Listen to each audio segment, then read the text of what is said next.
This podcast is produced by the Harwood Productions Podcast Network. To learn more about the network and to find more of our shows, visit us online at www.harwoodpodcast.com.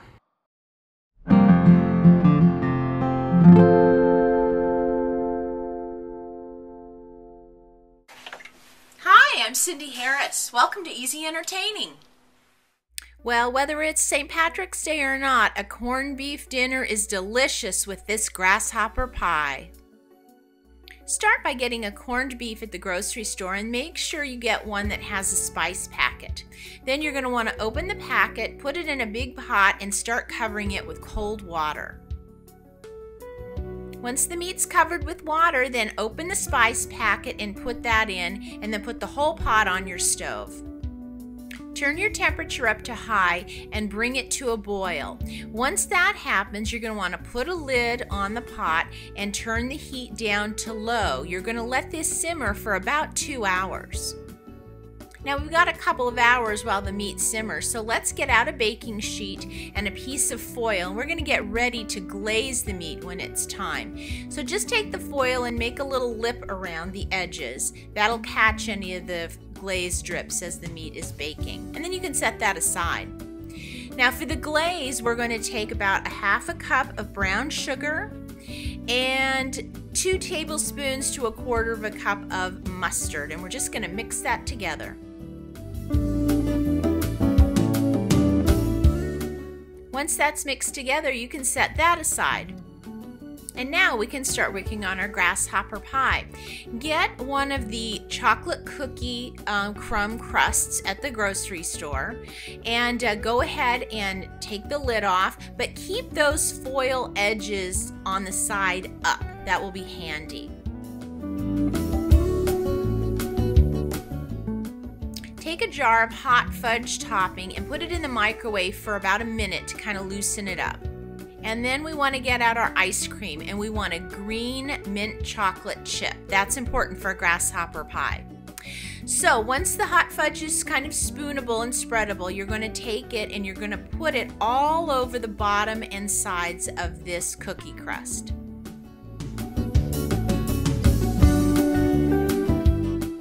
And you can see I kind of start at the bottom and then I slowly work it up all the way up the sides of the crust. That way, every piece has a nice fudge filling in it.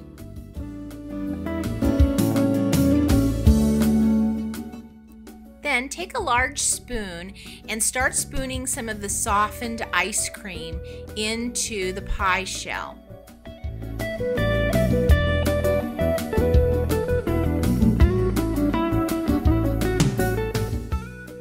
Then, once you get all the ice cream into the pie shell, take a knife and a glass of warm water and dip your knife in and start smoothing it around. You're going to have to almost sculpt this pie so that you can kind of smooth out the edges of the ice cream. Now as you're smoothing, if you notice that the knife isn't smoothing as well as you'd like, all you have to do is take the knife, dip it back into the warm water, and then you can take a paper towel and kind of wipe that extra ice cream off, and the knife will still be warm, and again, you just keep smoothing it out.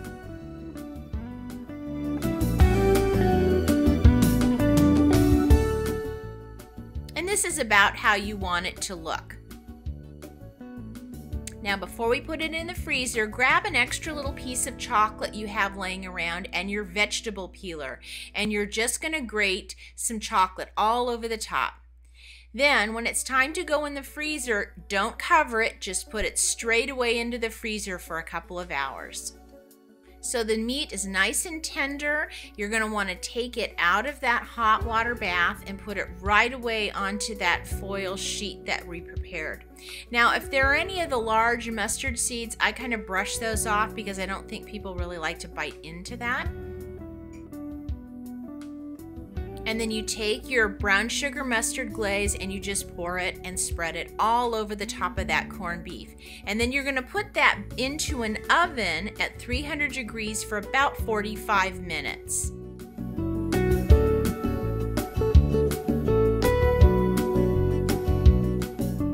Now while the meat is back in the oven for 45 minutes, dump the water out of your pot, put a steamer basket in, and get some red potatoes that you've halved or quartered and put those in. We're going to steam those up, for about 15 minutes.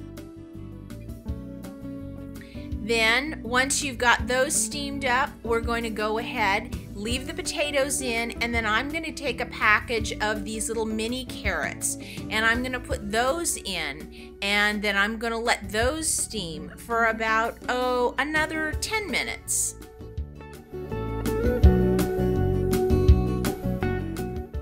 And then I'm going to take a green cabbage that I've cut into wedges, and I'm going to put those on top of the carrots and the potatoes, and I'm going to let that steam for 5 to 10 minutes, just until it's nice and tender.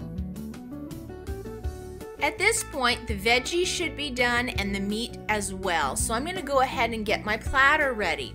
So I'm going to get a nice big platter, and right in the center I'm going to put my cabbage, and then around I'm going to put my potatoes and my carrots. So here's our lovely glazed corned beef. You can see that nice coating on there. I'm going to want to slice that up, and then I'll put that alongside the vegetables on that platter.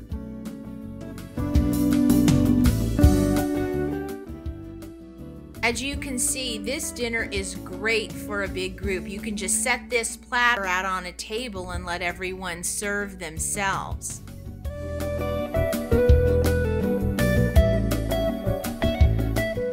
Now in my family, we like to take a little bit of a vinaigrette dressing and just sprinkle that on top of the cabbage.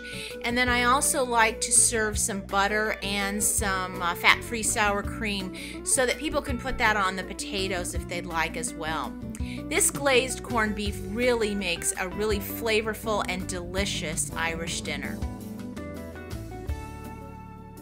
Now when it's time for dessert, just take a can of what we call squirty whipped cream and make little circles all the way around the edges of this pie. It really dresses it up nicely.